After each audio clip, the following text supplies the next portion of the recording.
Let's everybody win.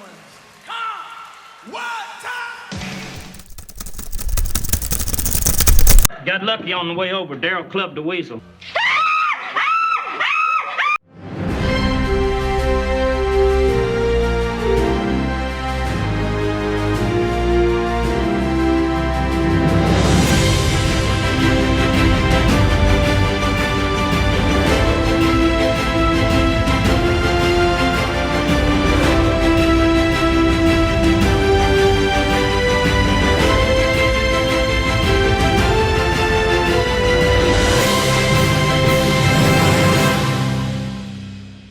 Ladies and gentlemen, President Elizabeth McCord.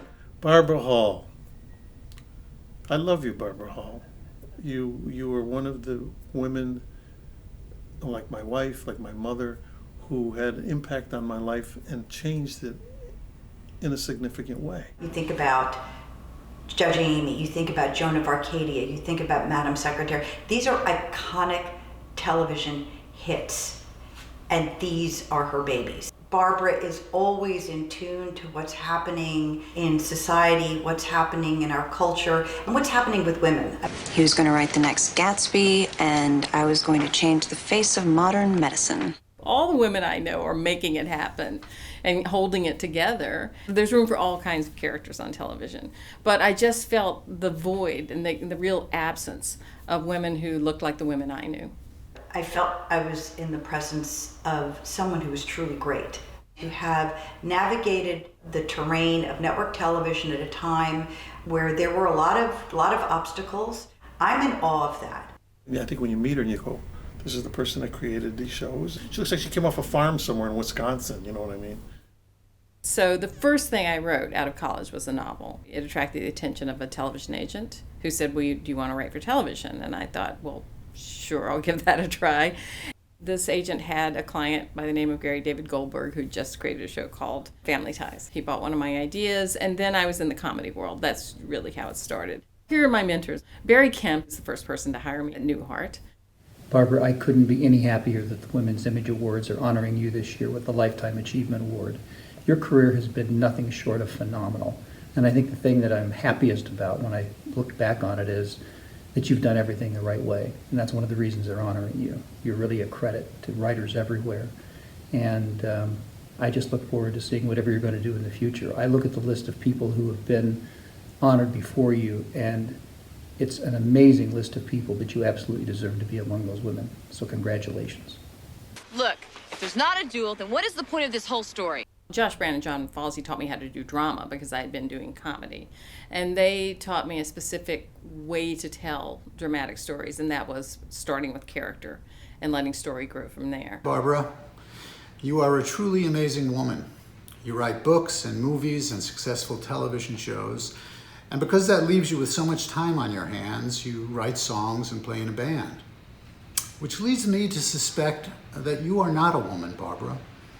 You are several women, each one a human juggernaut, and none of whom I've ever seen break a sweat.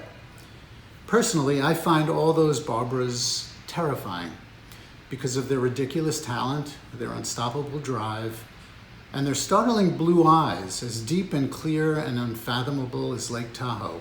There's not more than one of me. We are all always walking that line and laughing one minute and crying the next, and those tones coexist. And my feeling has been, if you want to represent life, you have to mix those tones. You have to have those moments bumping right up against each other. Like, well, Moonlighting was a drama that was actually a comedy. What does that mean? I said what I meant, and I meant what I said. You don't look at a situation objectively. You don't look at a situation like an individual. You look at a situation like somebody appointed you guardian for your whole damn sex. That's not true. And what do you mean, whole damn sex? See? Then there was Northern Exposure. It wasn't just comedy and drama, it was everything. It was magical realism. It was sort of actively non-dramatic. You know, it broke all the rules. I feel like a great blessing I had was to work with these great men who actually taught me everything and were completely, gender blind in that way. I loved Joan of Arcadia. I loved what it was about, what it said.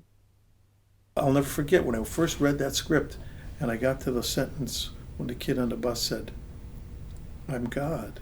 You know, the hairs went up on the back of my head because it came out of nowhere. What I started with Joan was I wanted her to be the kind of teenager, to have the kind of life where it would be difficult for her parents that she was hearing from God.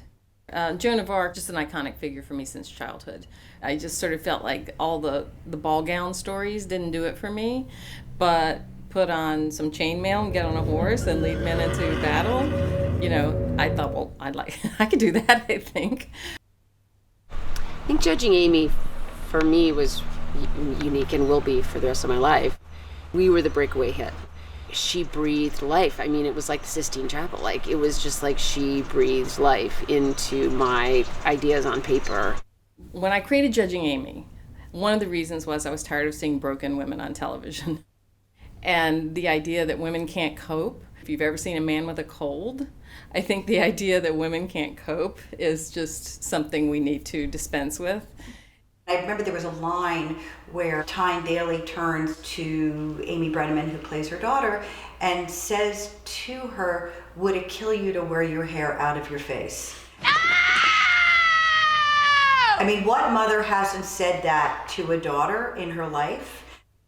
One of the reasons I wanted to tell the story of Madam Secretary is that I'm very fascinated by people who live lives of service, public service. I'm interested in that concept, that we have to really celebrate that idea of people who devote their lives to public service. Whew. I'm exhausted just thinking about all you do and what you've accomplished. Congratulations on your Career Achievement Award, Barbara, and thanks for letting me play a part in your extraordinary career. Thank you for being authentic. Thank you for writing me the role of a lifetime, and I hope we get to do it again. Congratulations.